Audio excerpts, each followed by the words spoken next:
I wake with a raging heart-on and an empty bed, although I'm certain I went to sleep with someone beside me last night.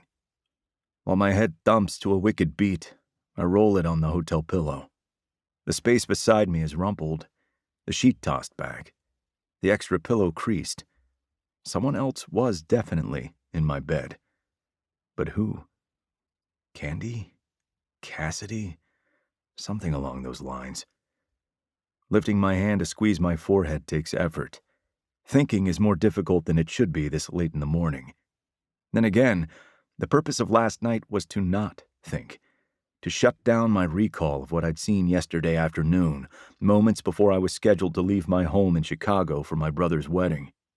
Closing my eyes, I press my finger and thumb into my lids as if I'm able to scrub from my vision what now resides in my mind. Nope, not going to go there yet.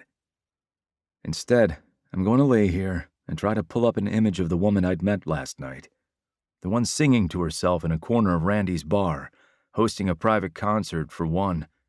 She peered at me under half-lidded eyes, the brim of her cowboy hat working as a shield for her face and covering her hair. I didn't need to fully see her. I didn't have to remember her. There was just something about her. A recognizable sadness resonated around her.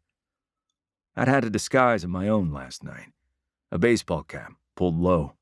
My head down, my collar up. I could have gone to Milton's Roadhouse in the center of Sterling Falls, but I'd have been recognized by everyone in this town. My hometown. Randy's was the place a man went when he wanted to get lost and didn't want to be found. For once, I didn't want to be noticed. Later tonight at my brother's wedding rehearsal dinner, I'm not going to have a choice. My brothers will give me that look, the one that's a lethal combination of sympathy and I told you so. Vale, my sister, will be the one filled with concern. I love my family, but there's a reason I stay away from them. There's also a reason I need them now more than ever. Rolling to my side, I slide my hand over the cool, vacant hotel sheet beside me. Did we fuck? What I do vaguely remember is she matched me shot for shot last night. In a game of who can drink the most tequila, she won. And I hated losing. Every inch of me demands I be a winner. In my profession, in my personal life. And yet, I'd been on a losing streak lately. One I needed to turn around before I lost everything important to me. With a heavy head and a stiff body, I press on the mattress to sit upright. Jesus, if I didn't know better, I'd say I was roofied. My brain is foggy, my memory wiped clean. However, something tells me the woman from last night wouldn't do such a thing. Suddenly, my phone buzzes beneath my pillow. Fuck, I cry out.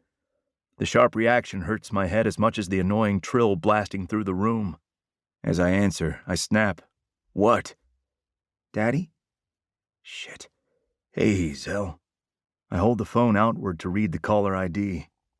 Vale's number. Daddy, you sound funny. I have a headache. I massage my forehead again, scrubbing at my skin as if I can cleanse my mind. What's going on, Zelly? Aunt Vale asked me to call you.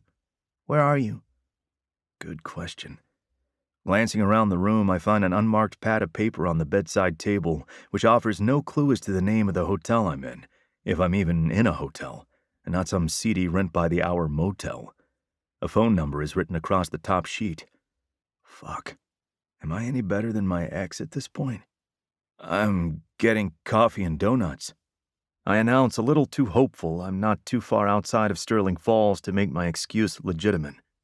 There's no way I drove last night. Is my Escalade still at Randy's? What a clusterfuck.